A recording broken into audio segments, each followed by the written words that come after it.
Hello, my name is Lars Erik Holmquist, and I'd like to talk to you today about bits are cheap, atoms are expensive, critiquing the turn towards tangibility in HCI. So, tangible bits was originally a concept presented at CHI 1997 by HCI and Ulmer in a famous paper called Tangible Bits Towards Seamless Interfaces Between People, Bits and Atoms. I was there, and that paper blew my mind. And in the subsequent years, tangible interfaces have taken off like I think very few other ideas in HCI. It was something incredibly compelling about this idea of making interfaces physical, embodied, and moving interaction into the physical world was seen as a way to engage the whole body and all human senses. And the TUI concept has expanded. There are conferences, there are journals, and the original Tangible Bits paper is actually still the most cited CHI paper of all times. And I found more than 3,500 papers that explicitly mention tangible user interfaces, and there's lots of other related concepts that I talk about in the paper. So, after 1997, there's been an amazing amount of cool projects and lots of spin-off companies. So it looks like this idea really took root. So 25 years later, if we look around, of course there are tangible interfaces everywhere. Right? No. You can't really find many examples of tangible interfaces. There is a famous statement in innovation theory that it takes about 20 years for a new invention to become a mass market product. But here we are 25 years later and thousands of research projects, and I still can't find almost any examples of real-world tangible interfaces. And thinking about this, I've come to only one reasonable conclusion, which is that atoms are expensive. So atoms are expensive, not just because of the cost, because of many other reasons. So it's really expensive to create physical interfaces. There's been a lot of progress in this. Prototyping, I think, is one of the big research areas in this field. So there's been a lot of progress, but it's still hard. Then if you make physical objects, it's really hard to control them. A screen can change very quickly. A physical object cannot. So even making a physical object change color is quite hard. Then, if you finally prototyped your physical interface, it's really hard to modify it after the fact. Whereas with software, if there is a bug, you can send an update. But if you made your physical interface the wrong size or the wrong affordances, it's really hard to update. And then when things break, and they do indeed break, they have to be mended.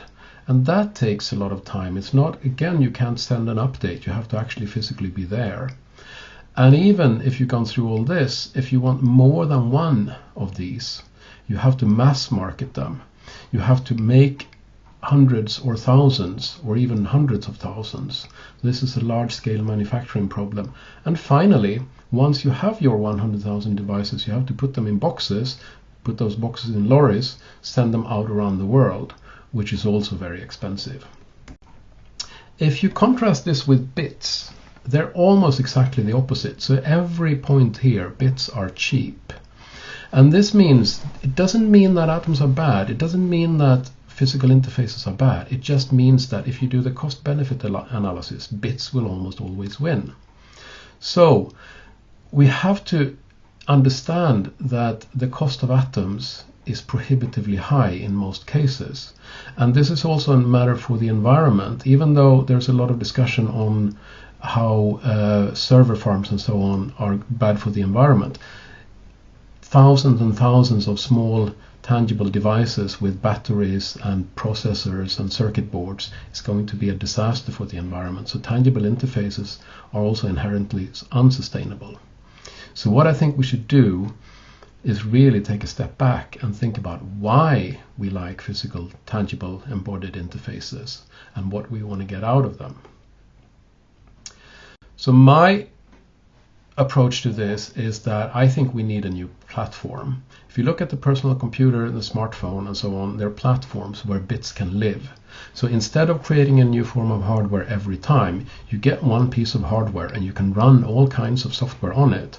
So the initial investment is high, but every bit is very cheap. Whereas on the opposite, tangible interfaces, you need a new piece of kit for every purpose, and each of them is expensive. Create, control, modify, yada, yada, yada.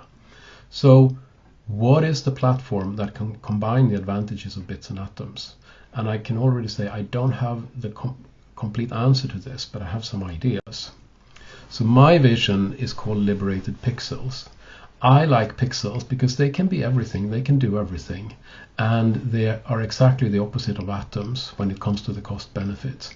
But if you look at the existing projects, and I talk a lot more about these in the paper, they all have weaknesses. So if pixels are going to be really liberated, they have to become more like atoms.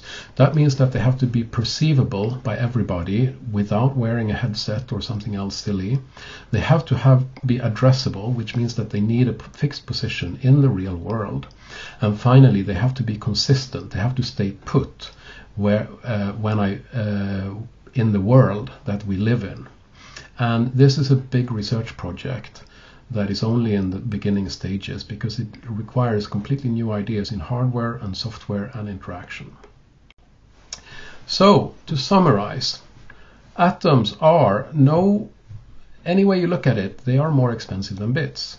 It doesn't mean that physical interfaces are bad. It needs that they need to have a magnitude higher value to be chosen over anything that is bit-based. So what I want is for the bits to become first-class citizens of the real world, and this is what I call liberated pixels.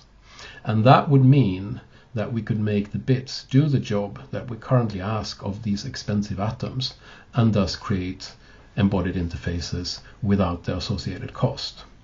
But ultimately, I don't think we should care about the technology, but what it achieves. Thank you.